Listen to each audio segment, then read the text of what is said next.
the Kedushas Levi, referred to as the Berdicheva.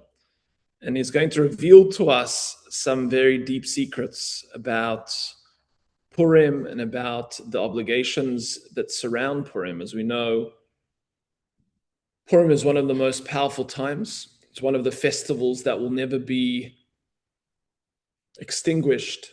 Even when Mashiach comes, we will retain the energy of Purim. And we are told that Purim is Kippurim. Kippurim, Yom Kippurim, is one of the holiest days of the year where a person's sins are purified and removed, and they enter into a purified state.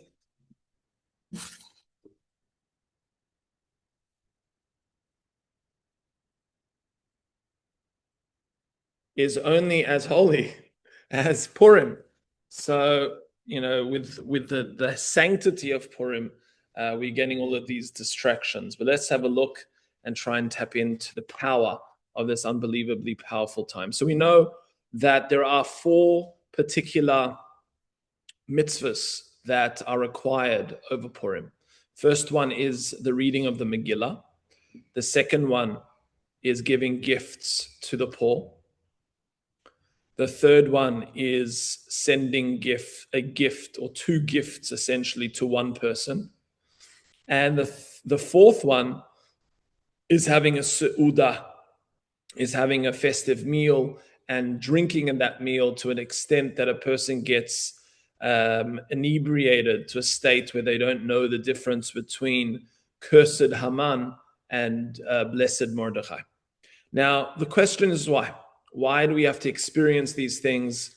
And what is the significance of these 4 mitzvahs? Out of all mitzvahs associated with Purim, I get you. All right, you want to tell me about the story of Purim. But what's it got to do with sending gifts to the poor? Honestly, what has it got to do with sending gifts to the poor? That there's a mandated requirement to send gifts to the poor. Why do we have to send gifts to one another? What's the purpose of that? And to drink to a level that we don't know the difference and we can't differentiate is actually not a praiseworthy thing in Judaism.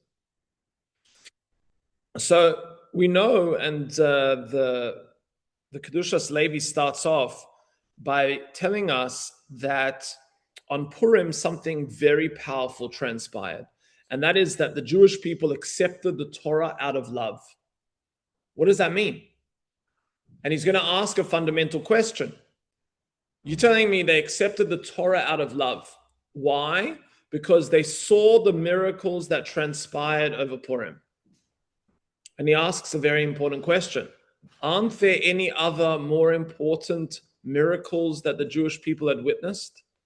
Let me ask you, if you were to consider the splitting of the sea, the Torah hadn't been given yet, but if you consider the miraculous experience that the Jewish people faced even in the desert itself, where they were provided with manna from the heavens, where they were able to fight battles and be victorious, where they had the clouds of glory.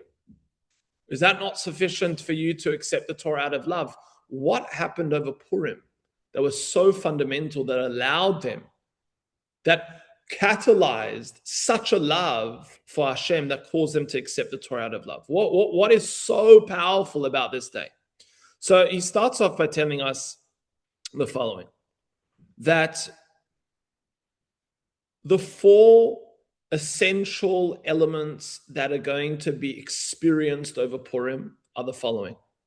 Number 1, that miracles happen even when they are hidden. Okay, we're going to explore that concept, that in our lives, we look around and we don't feel that Hashem is with us. We don't experience the miraculous, but the experience of miracles within our lives, even though things are hidden. Number 2, what happened over Purim was a revelation of spiritual awareness and knowledge, a reacceptance of Torah, a clarity of Torah that was unparamount. That's something additional that we're going to experience over Purim. Number 3 is the revelation that a person can change decrees through their prayer, that you can have a decree, you can have something negative, God forbid, that's hanging over your head, and through prayer, you can transform what that is. Nothing is written in stone. Sometimes we feel, my gosh, I can't change this circumstance. That's it. This is how it is, and this is how it is going to be forever. We see the power of shifting things with prayer. And number 4, even though that something may look unbelievably bad, that bad can transform into something very good. Okay, these are 4 principles that we're going to explore together. So the first principle and the first investigation we're going to look at is the mitzvah of Megillah. What is this mitzvah? Why do we have to read a story that tells us about what happened in Persia to the Jewish people? What is the power of this particular mitzvah? So the Kedushas Levi tells us like this. The Gemara in Shabbos tells us, "V'satzvu b'tachte sahar." The Jewish people came under the mountain. Amar Avdimi bar Chama melamed shekafa Kadosh Baruch Hu aleim es har kegigis. We know that Hashem placed the mountain over the Jewish people's heads when they came to accept the Torah. And Hashem said to them, "Va'amar lehem im atem mekablim haTorah." If you accept the Torah, mutav, then good. V'im lav sham teh kvuraschem. If you don't, you'll be buried under the mountain. Now the question is, why? Why did Hashem have to do this to them? Why did Hashem have to put a gun to their head? Don't we know that the Jewish people said something called Naaseh v'nishma? Naaseh v'nishma means we will accept and we will listen, which means they already accepted the Torah. So then why did Hashem have to place a mountain over their head saying, if you don't accept it, I'll squash you? What's the significance of that? So he explains, and this is a question of Tosfos, kafelem har kegigis afal pi shekvar k'dimu Naaseh v'nishma, even though they already said Naaseh v'nishma. Shem haychoizrim kishora esha gedolah shem v'nishma seyem. You know why Hashem had to do this? Hashem had to place the mountain over their head. He was worried, even though they said yes, he was worried that they were going to renege on the agreement. When they saw the power of Torah and they saw the fire of Torah. So even though they were somewhat forced into the Torah, even though they were like, you know what? Maybe we bit a little bit too much off that we could chew. They re-accepted the Torah during the time of Achashverosh. It says in the Megillah that the Jewish people accepted and fulfilled the Torah. They accepted that which they had already accepted, or fulfilled that which they already accepted. So we learn from this that over Purim, there was a re-acceptance of the Torah out of love, even though at Har Sinai, at the mountain of Sinai, there was an acceptance of the Torah out of fear. Now what happened again that was so poignant over Purim that allowed the Jewish people to re-accept the Torah? Now, he asks another question, and that is, we know, and as Pesach is approaching, we sing on Pesach, Dayenu. Dayenu is enough. And one of the Dayenus we say, it would be enough if Hashem took us to the mountain of Sinai and didn't give us the Torah. Now he asks a very, very simple question. Really? You telling me it'd be enough to take you to the mountain of Sinai and not accept the Torah and be given the Torah? Then what's the point of being at the mountain of Sinai? That's going to be enough? Imagine someone takes you to a store. They say, I've got an amazing voucher for you. You can buy anything that you want. We go to the store. I give you the voucher. We stand outside the store. And then we say, okay, let's go home now. That's not enough. Take me to the mountain and not give me the Torah. So obviously those two analogies are not comparable in the slightest, but gives you some sense of what is transpiring. So what he reveals to us, that in fact, I won't read this entire paragraph here. He reveals to us that there's something called intuitive spiritual knowledge. And that inside of us, we have intuition. And he explains that just like we have the limbs of our body, and a person can listen to the limbs of their body and intuit what those limbs require from a state of nourishment. You know when your body is thirsty. You know when your body is hungry. You can feel sometimes you need a particular thing to eat. Same too, we see that a person can tap into an intuition spiritually, that they know what the Torah is saying already, that they know that there's something implicit within spiritual wisdom that they need to keep. Where do we see this happening? The forefathers. The forefathers already kept the mitzvos of the Torah even before the Torah was given. Now, what he reveals to us is that a person in themselves can get to a state where their body is just taking them, their spiritual body just has such a clarity that it draws them towards Torah. We know that King David, it says that his legs just took him to the Beis Midrash to study. Yeah, an intuition, the body just has such a clarity. Now, this is very, very important because what he then explains is on the next page. Ilu karavnu lifnei har Sinai. If you took us next to the mountain of Sinai, ki inei noida shebemamad har Sinai paska zumasan. What happened when the Jewish people stood at the mountain of Sinai, even without the Torah being given, is the impurities of themselves was removed, which means they had clarity. Standing next to the mountain, all of the impurity of their vision was removed, and they could now experience clearly their innate intuition and drive towards the Torah. What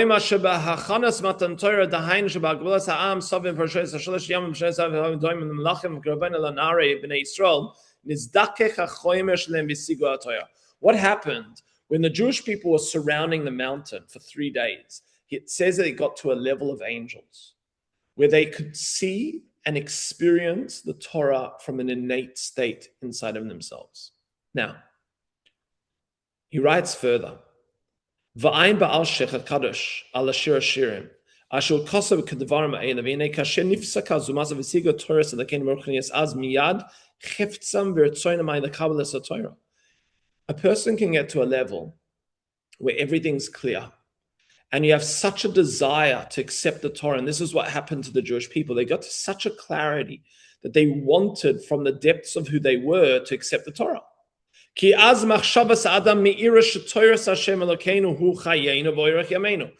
essence of our mind can see that the only thing that exists is the Torah, and it is our lifeblood. Nothing else is in reality other than the Torah.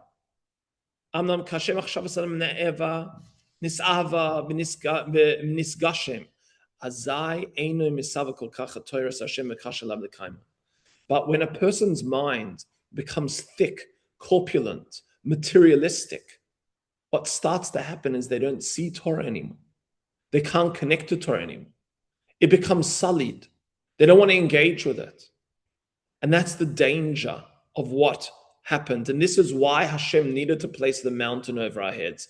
He goes on to explain that the Jewish people accepted the Torah. They said Nasa v'nishma, but they said Nasa v'nishma when everything was clear.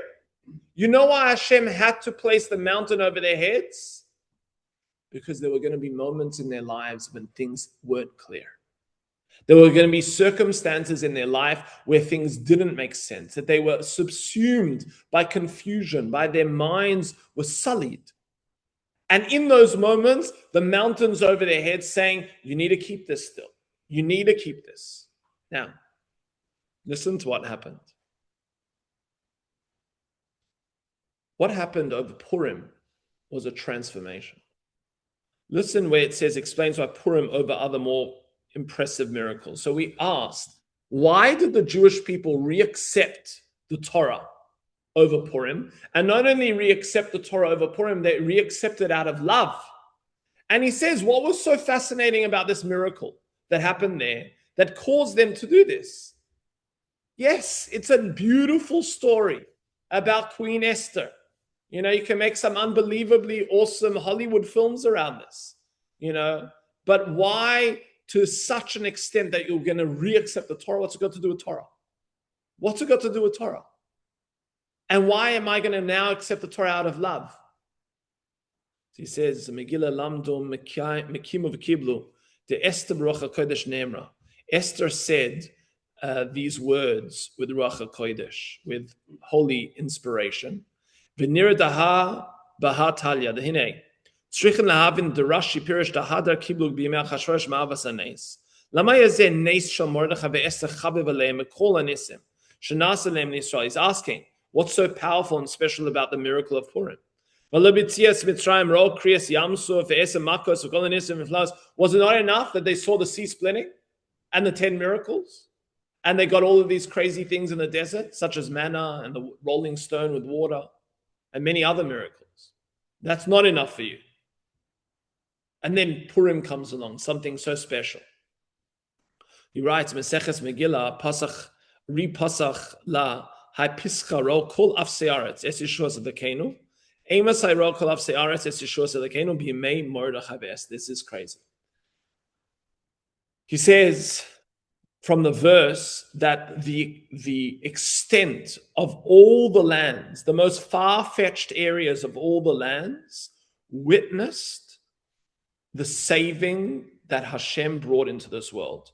When did that transpire? Over Purim, over the story of Purim. So listen to how he explains. There's a fundamental recognition and shift in mindset that can cause a person to fall and have love, or fall back in love with the Torah. He writes, Yesh shnei minei nisim. There are two types of miracles. One is something that's revealed, meaning you see the sea split, that's a revealed miracle. You see the transformation of nature from God, that's a revealed miracle. You can't argue with that. But then there's something called the hidden miracles of life. Nisim nigalim, hem kriyas yamsov yitzias mitzrayim asher nigala la'in kol nisim niflas shetan l'tvim. V'yesh nisim nisarim, kamay b'yimei Mordechai ve'Esther shlaya shnui atvim. That there are miracles even though the natural environment doesn't change whatsoever. Rakanesai b'soicha tivim. That there's a miracle that you see that Hashem is so embedded in the fabric of all existence that you don't even need to change existence. That you realize that Hashem, you don't need some crazy thing to be happening in front of you to realize that God's right there with you. Right now, as we sit in our circumstances, wherever we are, either in the shul now, having this shiur or back home, we have HaKadosh Baruch Hu together with us, even though there's no miracles. Even though nothing crazy out of the ordinary is happening, there are miracles happening right now, which means Hashem is with us. And this is a recognition that the Jewish people came to. He gives an analogy, which I won't read, of a king. He says, what's more impressive? A king comes with his entire army and he vanquishes his enemies. Cool, got you. Imagine if the king is all alone in the forest without any weapons, and then his enemies run away. That's impressive. That's some ninja style, heavy duty king there. But what's happening is Hashem comes into the natural environment without any fanfare, without any change to the natural realm, and is able to shift reality within the natural realm. That itself was a revelation that is so fundamental. Let's see how he explains it. That he says, Skulas kriyasa shnizdakaku atvim, the power of reading the Megillah allows a person to come to this recognition that miracles are happening in their life right now. Right now, there are miracles happening to us. That Hashem is holding us and transforming and causing things to happen in our lives, not out of the norm, but exactly what is meant for us. And that Hashem is present with us. Now that recognition creates a purity. Where else did we see a purity transpire where we accepted the Torah? We said when we were standing at the mountain of Sinai. Now listen to what he says. The power of reading the Megillah, Skulas kriyas shnizdakaku ativim, vekeven shnizdakaku ativim hu hagashmias kiblas haTorah ma'ava k'mashkasav. When a person reads the Megillah, it's as if they're standing next to Har Sinai, And you purify the natural elements of self. Remember, we said, what stops you from connecting to Torah? When your natural self gets all sullied and all confused and all filled with materialistic thickness. When a person reads the Megillah, the power of the Megillah is that it removes all the impurities of self, and you immediately fall in love with the Torah through this experience. And that's why the Jewish people, he says, accepted the Torah out of love. Someone asked me in shul the other day,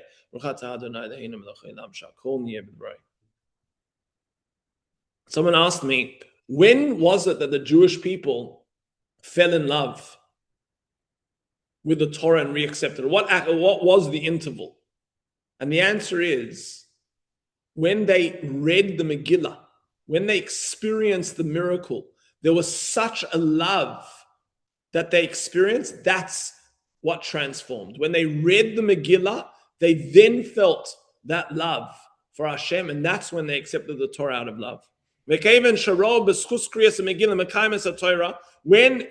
the rabbis saw that out of reading the Megillah, they now wanted to re-accept the Torah, they then established that we have to read the Megillah every single year. Now you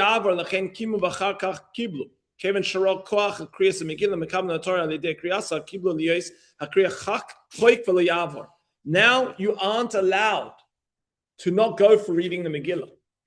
So much so that we're going to see that it actually has even greater power over the study of Torah itself. The Torah says you have to nullify your Torah study to go and hear the Megillah to be read. Why?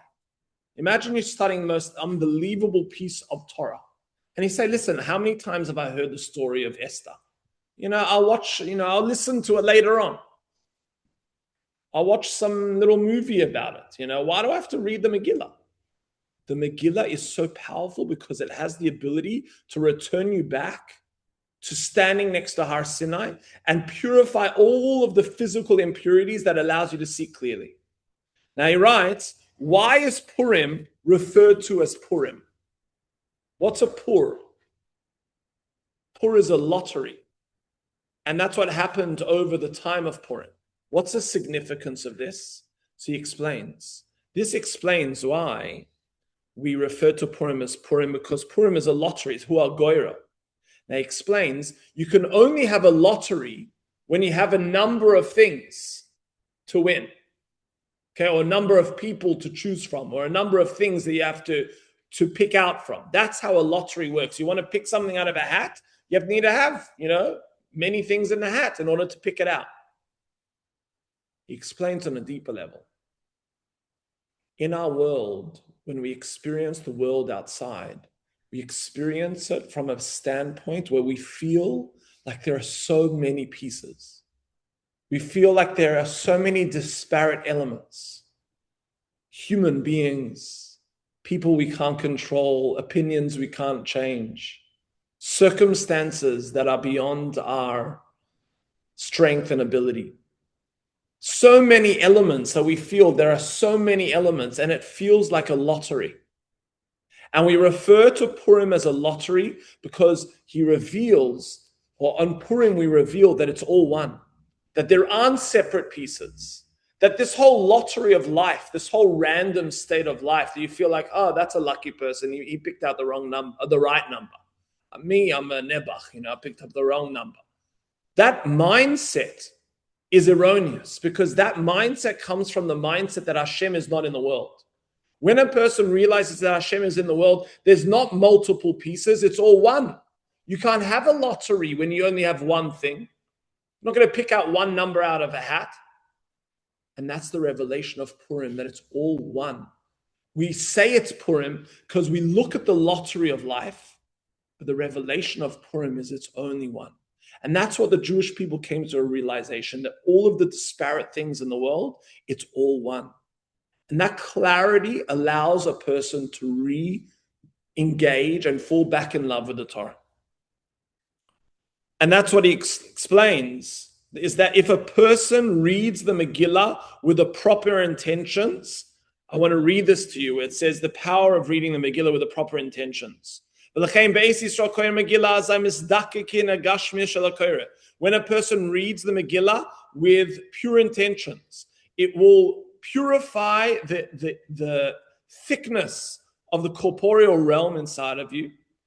B'tzurufei shemois sheba meirin hakuda es Megillah mezakin sagashmis meirin l'kshul gashmis achis sheba ukiyama Torah mitzvos mishkar b'kavana achar kriyas and smala nefesh simcha v'rtzoin l'kayim mitzvos haTorah. A person who reads the Megillah with intention will be filled with, in their heart and in their soul, with a happiness and a desire to fulfill the mitzvahs of the Torah and to not, for God forbid, transgress any of the elements of the Torah. And not only that, the nature of the world.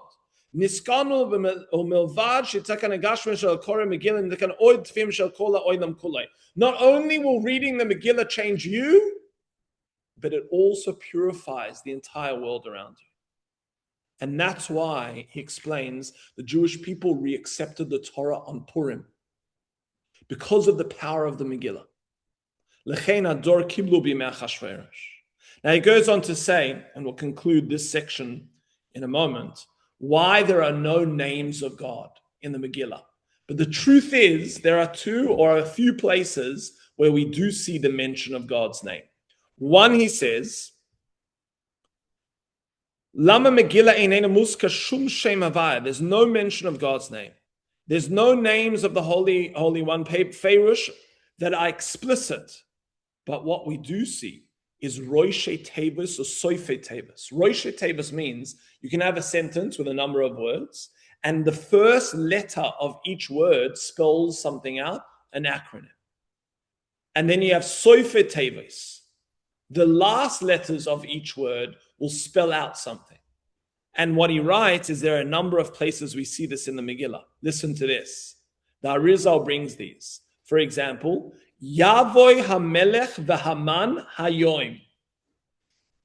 Yavoy Hamelech v'Haman Hayoim spells Yud K Vav K right at the beginning.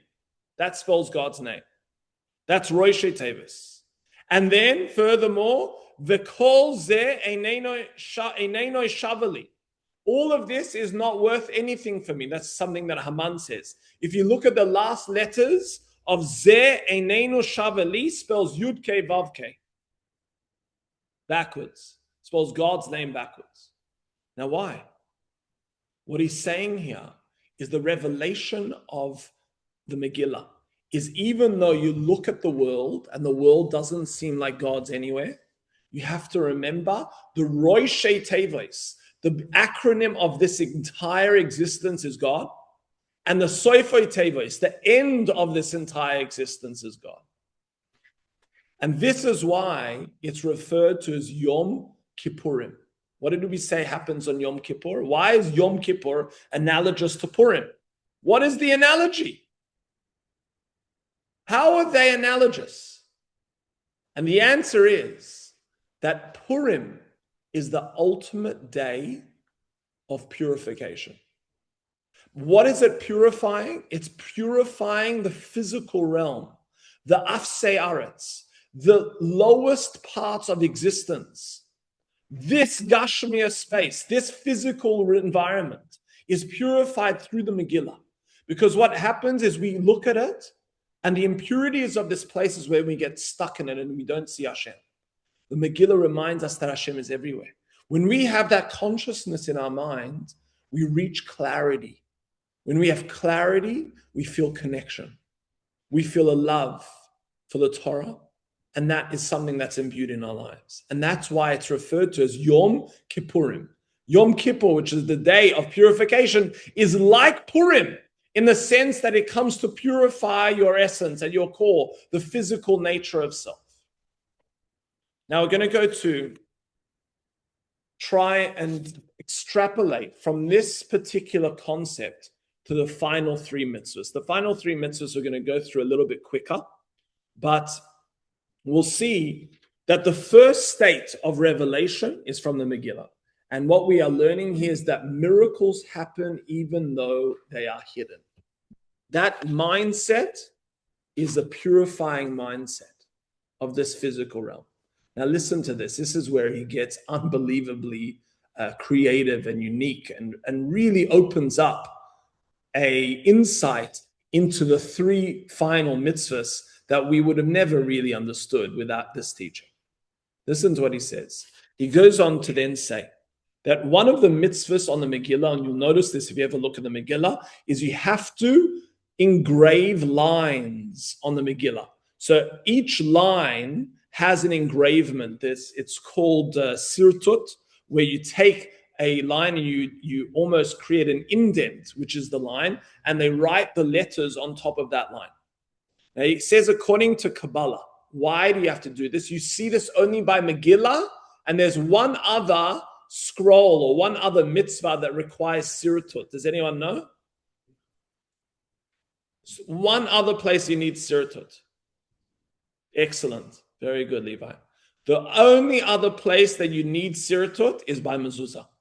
So mezuzah, which goes on your door of your house, and Megillah are the only two that have a requirement to have sirtut, to have these lines. And he goes on to explain why. He says, according to Kabbalah, the Kabbalist would be able to look at your forehead, where you have the lines of your forehead, which are referred to as the sirtutim as well. You have your indents on the head. And it says that they would be able to read these lines, unless if you've had plastic surgery or some Botox, but we won't go into that circumstance. Now, in these sirtutim, they would be able to read who you are. They would be able to read what your intentions are. They would be able to read what your essence is. What he's coming to say is the reason why the Megillah needs these sirtutim, these lines, is to say that the whole nature of the Megillah is to transform your will. You could read on your forehead, the Kabbalists would be able to look at it and say, I see who you are, I see what you've done, I've seen what you're looking to do. The Megillah has these lines to transform our will, to awaken our will. What does this have to do with giving gifts to the poor? Listen to how he reveals this. Yeshoy Lamis, we're in the second paragraph under Matanos Lev Yoinim. Yeshoy Lamis Masigin Marois Ashchina Vehimoy Lamis El Yoinim. There are certain worlds and certain spiritual areas that have a revelation, have clarity of the spiritual realm. Ubam ha'ahava v'yira laboyer nigalim. And in those worlds, in those spaces, there's a revelation of our love or love towards Hashem and an awe of Hashem. Amnam ba'olam hazeh have olam ateva. But in this world, which is the physical world, malchusay nistar, and Hashem's kingship is hidden. And Hagosay Mechusay and Hashem's engagement with this world is hidden. Because Hashem Elokeinu Elokim Chaim Umechayes Kol Ha'olamos Ma'olam HaKisei Ala Olam HaTachton. And what is happening is in these lower worlds there is a deep longing to bring God into this world, to be open to God, to feeling the flow of Hashem's love into a person's life. He says every element of this world, like the matrix, every element of this world is being created with Hebrew letters. And those Hebrew letters are longing to reconnect with Hashem.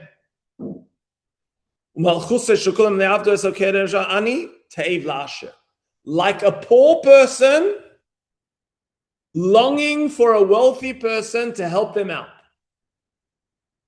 This world is poverty struck. This world is longing for spiritual revelation. The lower parts of ourselves are screaming out for spiritual consciousness and connection. Like a poor person screaming out to a person of means that they should fill their lacking. He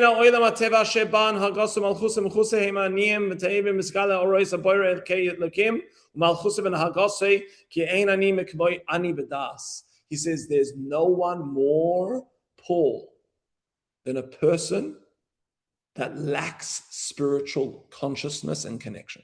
No one more poor than that. And what he's revealing here is, you know why we give gifts to the poor? Is because of the revelation that is transpiring from the spiritual realm into the physical realm over Purim. As if the world below is poverty struck and it's receiving donations from Hashem. That's what's transpiring. V'nei Purim, alidei mikra megillah niskala ores v'afilo devim v'malchus b'chol mashallah afilo b'seichet v'im. Through the reading of the Megillah, there are lights that are revealed into the physical realm that reveal Hashem's kingship in all elements, even within the physical, as we've explained. And that's why we give gifts to the poor.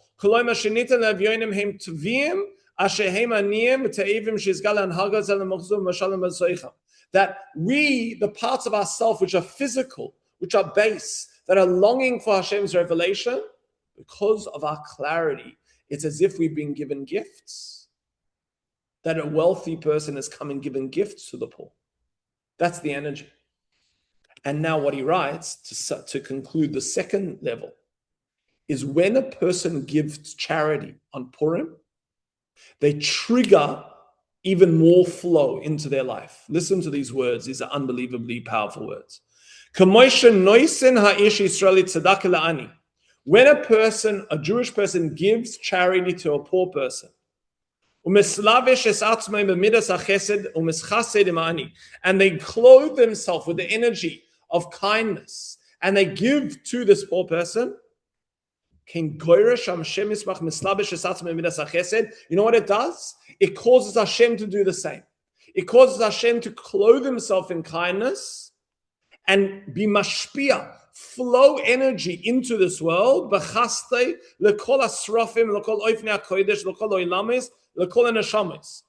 all of the angelic forces, throughout all of the worlds, into all of souls, and into all the heichalos hashefa rav, the sason, the simcha, to have a sense of joy and jubilance and happiness into all of the realms of this world, of the lower realm. And that's why it says, anyone is kol merachem al abrios, merachem alav min hashamayim. Anyone who has rachamim. So the second level is we've got this revelation from the Megillah.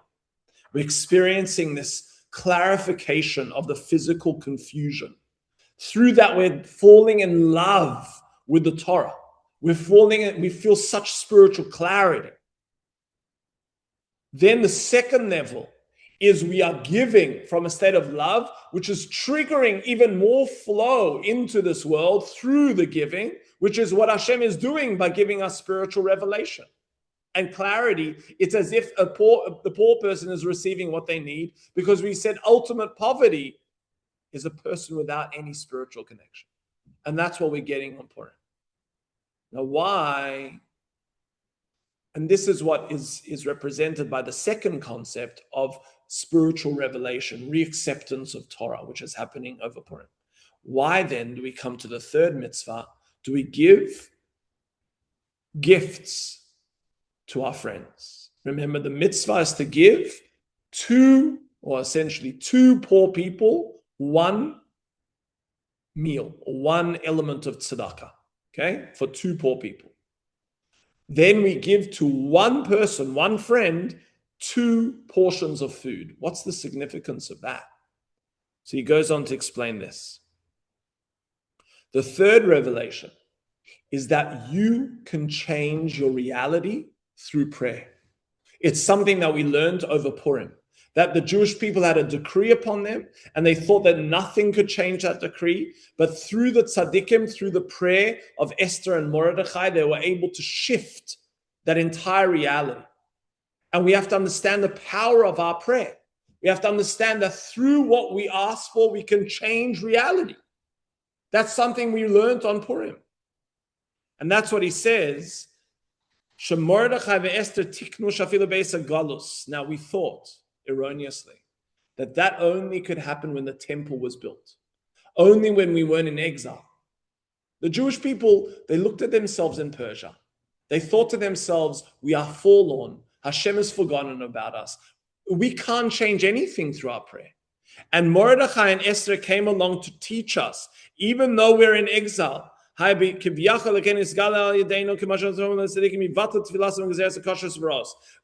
the prayer of righteousness, the tzaddikim are able to annul decrees and any negative energies. Now, what has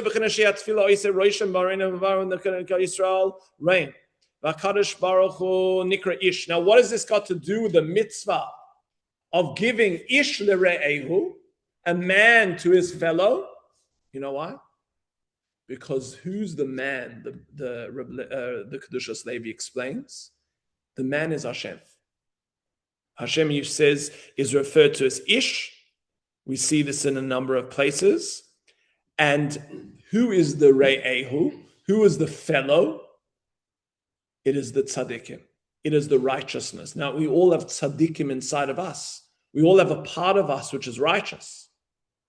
Now, Hashem sending ish lere'ehu, the gift to the poor, you know what that is? Not to the poor, to his friend, is the clarity and the inspiration to daven. Sometimes we want to annul an oath, not an oath, annul a negative decree. Sometimes there are seriously bad things, God forbid, happening in a person's life, but we don't feel the inspiration to daven. And there are sometimes in our lives moments where something hits us and we feel so much passion in our hearts. We feel so much connection in our hearts that we open our hearts and we cry out to Hashem, and reality changes because of that. It's a proper prayer. That is what he says is a reference to sending a man a gift to his fellow. Hashem is sending a gift to the tzaddik in you, the righteous person in you, to daven and annul the decree. This is the insight into the mitzvah of sending gifts to your friends. As he says, Shaleach HaKadosh Baruch Hu manos umatana ledayehu zet tzadik yisod olam shezeh lemedrega nikra Yisrael achei v'raya achai v'royai shaleach matana v'seicha machshav tzval elador that he sends into a person the mindset to daven. Now, what we have to question is why two gifts? The mitzvah of sending mishloach manos is you have to send a parcel of two gifts, two portions of food. Why? So he explains that as well. You have to send it to one person. You know why? Because through your prayer, you affect two things. The first, through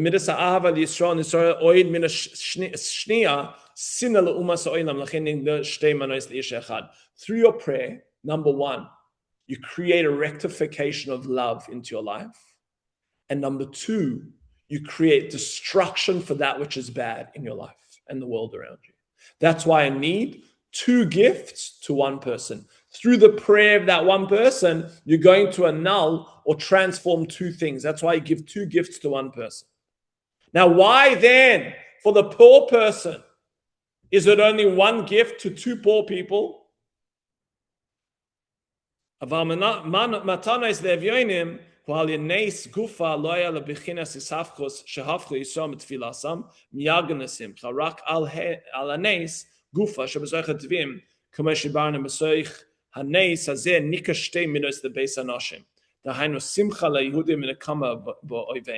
What the first energy was, if you recall, what was giving gifts to the poor representing?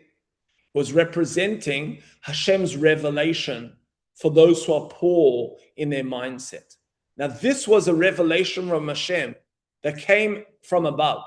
So these two elements flowed down, not through one person and their prayer, it just flowed down. And those two realms were revealed from Hashem on their own. And that's why, on a deeper Kabbalistic level, you're giving two separate people one gift. Now, if that's the case, he then explains, what would you think is more important? Giving gifts to the poor or sending a gift to your friend? What would you say is more important? Honestly, gifts to the poor. Sure. 100%. People who are needy, giving gifts to the poor, they have nothing to eat. Much more important. If that's the case, he asks, if you look at the Megillah, it mentions first matane, it first mentions mishloach manos, and then it refers to matanos le'evyonim. It first talks about giving gifts to your friend, and then it talks about giving gifts to the poor. And he says the reason for that is first you need to go from below. First you need this awakening below that then triggers an awakening from above. You first need to pray. You first need to ask Hashem for revelation, and then you get the gift to the poor. Now, we'll conclude this third one by listening to the words that he writes about this mitzvah of sending gifts. Ume'ata, listen to these words. Yislahev adam mitzvahs mishloach manos b'ro'oso she'ish Yisrael yesh lo koyach levatel gezeres avoros barach. Realize, when you're giving a gift to your friend, what should you have in mind? Don't have in mind, oh my gosh, I'm going to give them this gift. Maybe they're a bit nebach, or what are they going to give me in return? Or, maybe I can reuse this gift that they give me, for another friend. What am I having in mind when I'm giving this gift to my friend? I have to have in mind that I can nullify negative decrees through my prayer. That's what I have to have in mind.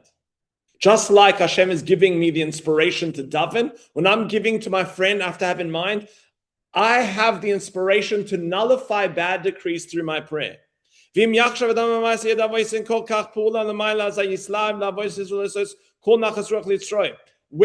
the revelation and knowledge that you can change reality through your prayer, you will feel such a desire and pleasure to your Creator, and not to any other frivolity, not to any other nothingness. When you have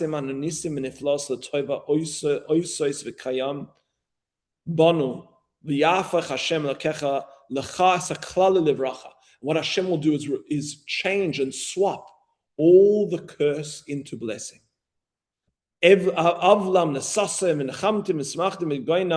Etc., etc. It's going to transform anything negative in your life.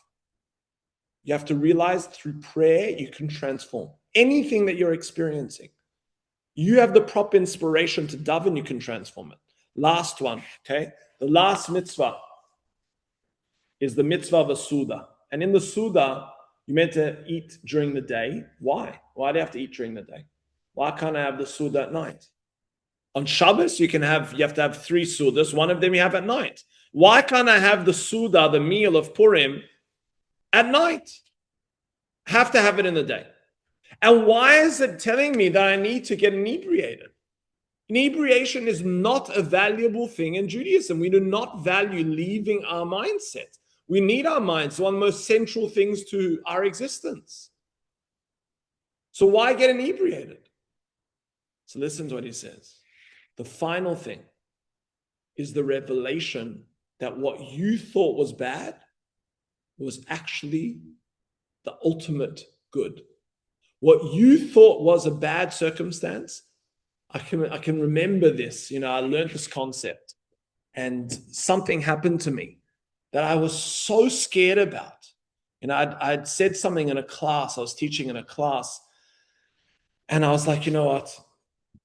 I'm just gonna say it as it is, and I said a few things around kashrus, and I revealed a lot of secrets according to Kabbalah, and I said a few things, and then I got a call from the principal. One of the kids' mothers would like to meet, and I'm flipping out, what did I do? What did I say? I'm scared, and I kept on saying to myself this concept because it was around Purim time. And I learned this. I'm I have to realize what I think. And I'm thinking in my head, I'm going to get a meeting. I'm going to get a slap on the wrist, proverbially. And it's going to create so much negativity. And I might get fired. I don't know what's going to happen. I was nervous. But I kept on saying, it's going to be good. It's going to transform for the good. Eventually, I met with them. They said, please explain, what did you say? How did it happen? Explain. And I said, this is essentially what I taught. This is what I meant. This is what it means. And the mother themselves was like, wow, that's really inspiring. That's really interesting. And what ended up happening was the entire family ended up becoming kosher because of that interaction. The kid now is a religious kid and has gone off to yeshiva. So what I thought was a negative experience, what I was scared of, ended up being a very positive experience, a very engaging experience. And what we think for ourselves, now that's a nice revelation, and there are many, circumstances in life that we don't know what the circumstances are and how they play out. But what the realization is, what you think is negative is positive. You just don't understand it or see it, because what he explains is nothing negative can ever come from Hashem. Nothing. So why are you going through this? You have to go through this. Why? Because it's for your benefit. Now listen to how he explains this embedded in the concept of the Suda. It says, Chayev Adam livesumei bepuria ad lo yada bein aroham and nevarach Mordechai. A person is obligated to get inebriated on Purim until they get to a level where they don't know the difference between cursed Haman and blessed Mordechai. Why? He says, Godla hanes the Purim shekola dvarim sha'oise Haman v'kavanasoi hayla lerois Yisrael. Everything that Haman had in mind was for the negativity of the Jewish people. He wanted to wipe them out. And what ended up happening? Everything happened for the benefit of the Jewish people. They were then able to kill Haman, wipe out all of their enemies. They were able to raise the taxes from the Persian people and all of their kingdoms to rebuild the temple. I mean, what better thing could have happened? etc., etc. You have to think to yourself, if ever something looks negative, realize this can transform and will transform to something that will be positive.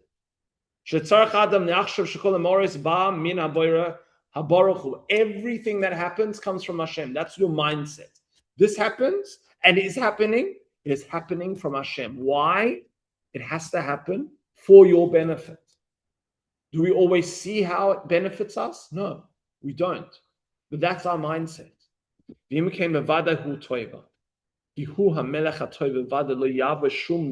if he's the melech, if he's the king, no negativity will ever come from him. Just like a parent. Sometimes the kid gets disciplined, and the kid is thinking, gosh, this is really unpleasant.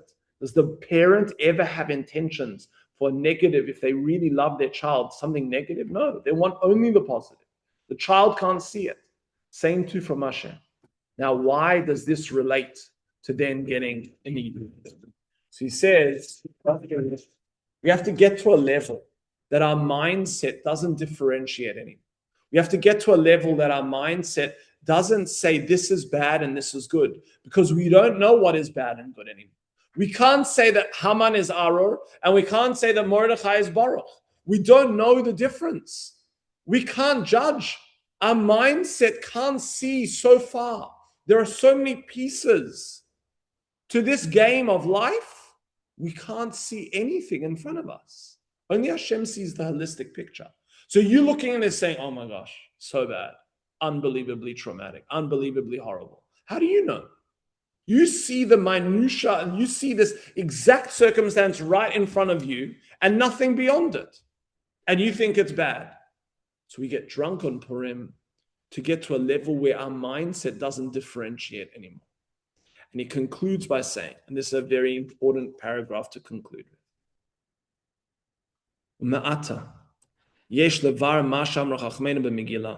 He says, why do we eat the meal during the day? You know why we eat the meal during the day? Because all of this happens through the energy of the Torah. And the Torah, according to the Gemara and Shabbos, was given in the day.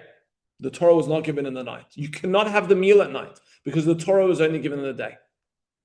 And these mindsets of realizing that Hashem is in every element of the hidden realm, of realizing and having the inspiration that our mindset and our consciousness is filled with light.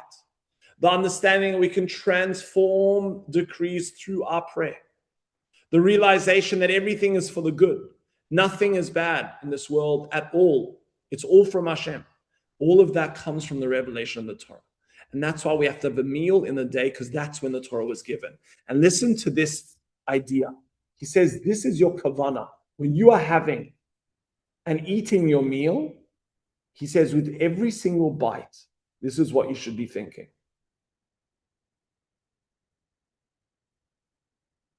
Uma'ata, it's in the middle. When you are eating and drinking on Purim, don't get into a state where you become too frazzled and too over expressive. You got a little bit wacky. Don't get too wacky. Rakikabel ol Torah. Accept upon yourself the yoke of Torah, the all mitzvos and the yoke of the mitzvos.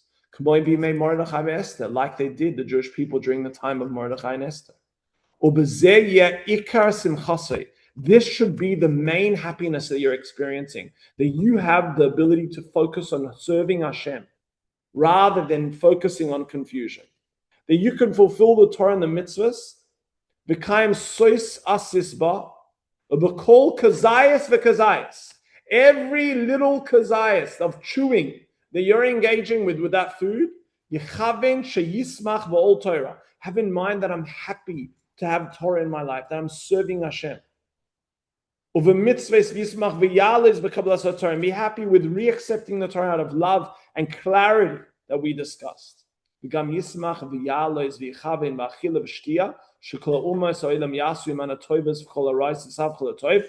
in mind while you're eating that all of the negativity around, all of the nations that we fear, all of our enemies will eventually be doing for us good.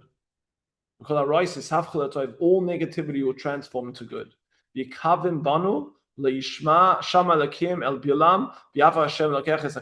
As we know, when Bilam came to curse us, that transformed into a blessing. So to summarize very quickly, we started off by understanding the 4 mitzvos that exist, and we revealed that the Megillah, and these 4 mitzvos, the Megillah, reading the Megillah in the night and in the day, and listening to that being read very, very exactly, giving gifts to the poor, sending gifts to your friend, and eating the meal and getting inebriated, which is part of the same mitzvah, all have within it deep revelations and secrets of spiritual connection. The Megillah, again, we said, was the revelation of Hashem in the hidden elements of our lives. And we can look in our lives and say, you know what? Hashem is everything, is everywhere. He's Sofer Tevos, he's Rosh Tevos. He's the beginning of the sentence and the end of the sentence. He's everything. And that mindset gives a person the ability to have clarity. And that clarity then leads to the next reality, and that is the gifts to the poor. That our deep longing desire for Hashem and clarity of spiritual awareness is given to us after that first revelation. And that's like Hashem giving a gift to the poor. That's why we give gifts to the poor. And Mishloach Manos, gifts to our friend, is Hashem sending the friend, the tzaddik inside of us, the righteous person inside of us, the inspiration to daven, the clarity to daven, to transform negative decrees. And the final one, the meal, is that we are celebrating the Torah. But what we are celebrating of the Torah is ad lo yada, the state that we can get to, as Rabbi Nachman taught, the highest level a person can get to is tachlis hayediyah shelo noida, that to the level that you don't know anymore, that you're not questioning anymore, that you know everything is good, that I don't need to constantly walk around thinking negative, bad, this is going to work out for a negative outcome, Just understand that whatever is happening and whatever you're judging, thinking this is the worst thing for you, often will surprise you to be one of the best things for you. So please God, Hashem should give us all of these blessings over Purim, should be able to fulfill these mitzvahs with love and connection and context, but more so to feel a sense of deep connection to Hashem, with a state of clarity, with a state of blessing, with a state of love. And thank you for joining us this evening. Okie dokes. Thank you, everyone back home, and shkoyach everyone here. Any questions before we conclude? Okay, thank you. Bye.